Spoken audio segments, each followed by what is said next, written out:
মাছের তেল তো কম বেশি সবার বাড়িতেই রান্না হয়, আমার বাড়িতেও হয়। তো আমার বাড়িতে যেভাবে রান্না করি সেভাবে কিন্তু একটুও তেতো লাগে না। আর অনেকে কিন্তু তেতো থাকার কারণে মাছের তেলটা খুব একটা পছন্দ করে না। যারা তেতো হওয়ার কারণে মাছের তেল খেতে পছন্দ করো না, তারা অবশ্যই এভাবে একবার ট্রাই করে দেখতে পারো।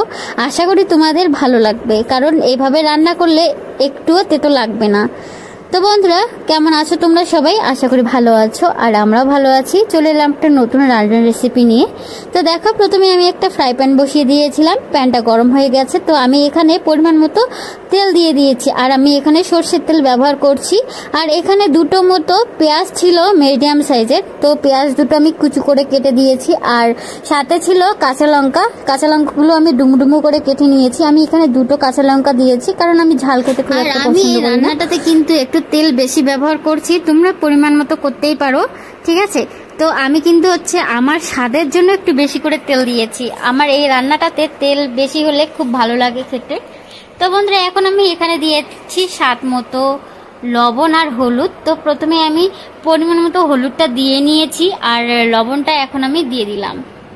তো দেখো বন্ধুরা, এই রান্নাটা করতে কিন্তু একদমই সময় লাগে না, 2-3 মিনিটে কিন্তু এই রান্নাটা রেডি হয়ে যায়, একদমই সময় লাগে না। আর আমি এই রান্নাটা করার সময় গ্যাসের ফ্লেমটা রেখেছিলাম মিডিয়াম টু লো।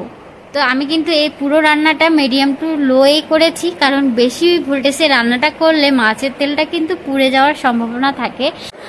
যে কোনো রান্না পুড়ে গেলে কিন্তু একটু তেতো ভাব চলে আসে, বিশেষ করে এই মাছের তেলটা রান্নার সময় অবশ্যই গ্যাসের ভলিউমের উপরে অবশ্যই নজর দেবে। আর এখন আমি দিয়ে দিচ্ছি মাছের তেল, পরিষ্কার করে রেখেছিলাম আগে থেকে, তো সেই তেলটা কিন্তু আমি এখন দিয়ে দিয়েছি। আর সব থেকে বড় কথা মাছের তেলটা তোমরা যখন পরিষ্কার করবে অবশ্যই খুব ভালো করে পরিষ্কার করে নিবে। আর মাছের তেলের মধ্যে যে একটা সবুজ অংশ থাকে আলাদা করে, যেটাকে আমরা পিত্তথলি বলি, ওটা কিন্তু আলাদা করে বের করে নেবে। না হলে কিন্তু ওটা যদি ফেটে যায় একবার কোনো কারণে, তাহলে কিন্তু মাছের তেলটা আর খাওয়া যাবে না, পুরো একবারে কি বলবো, তেতোতেই কিন্তু একবারে ভরপুর হয়ে যাবে। সেই কারণে কিন্তু মাছের তেলটা খেতে পারবে না। তো সেজন্য মাছের তেলটা যখনই পরিষ্কার করতে যাবে আগে ওই পিত্তথলিটাকে ফেলে দেবে। খুব সহজেই এই রান্নাটা করা যায়, আর খুব কম সময়ে। আর এদিকে কিন্তু তোমাদের সাথে কথা বলতে বলতে আমার রান্নাটা একদম কমপ্লিট হয়ে গেছে। আর আমি এখানে দিয়ে দিচ্ছি এখন কুচিয়ে রাখা ধনেপাতা। ধনেপাতাটা দিতেই হবে, এটা কিন্তু কোনো কথা না, আমার বাড়িতে আনা ছিল, তো সেজন্য আমি সেন্টের জন্য এখানে ধনেপাতা দিয়ে দিলাম। আর তোমরা না দিলেও চলবে, স্বাদের কিন্তু কোনো কম্প্রোমাইজ হবে না, শুধু স্মেলটা একটু ভালো আসে ধনেপাতা দিলে, তো সেজন্য ধনেপাতাটা দেওয়া। আর আমার রান্নাটা কিন্তু একদম রেডি হয়ে গেছে, দেখতেই পাচ্ছ। আমি কিন্তু কোনো স্কিপ করিনি, ভিডিওতে পুরো যতটা ছিল ততটাই তোমাদের সাথে শেয়ার করেছি। দেখতেই পেলে কতটা কম সময়ে এই রান্নাটা হয়ে যায়। ধনেপাতাটা দিয়ে আমি একটু নাড়িয়ে নেব, কারণ ধনেপাতাটা একটু ভাজা ভাজা হলে আরও কিন্তু খেতে খুবই ভালো লাগবে। তো সেজন্য আমি একটু নেড়ে নিচ্ছি। আর গ্যাসের ভলিউমটা কিন্তু আমি বন্ধ করে দিয়েছি, সেই কারণে এখানে ফেনা উঠছে তেলের মধ্যে, সেই কারণেই কিন্তু ফেনাটা উঠছে। তো আমি এখন নামিয়ে নেব। আর গ্যাস কিন্তু ওইদিকে আমি অফ করে দিয়েছি, আস্তে আস্তে তেলের হিটও কমে যাচ্ছে।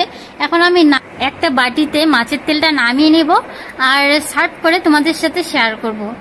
তো বন্ধুরা, কেমন লাগলো আজকের রান্নার রেসিপিটা অবশ্যই জানাবে কমেন্টের মাধ্যমে। আর মাছের তেল খেতে কে কে পছন্দ করো অবশ্যই জানাবে, ঠিক আছে? তো বন্ধুরা, আজকে এই পর্যন্তই। ভালো থেকো, সুস্থ থেকো। আর মাছের তেলটা তোমাদেরকে দেখো সার্ভ করে দেখিয়ে দিলাম।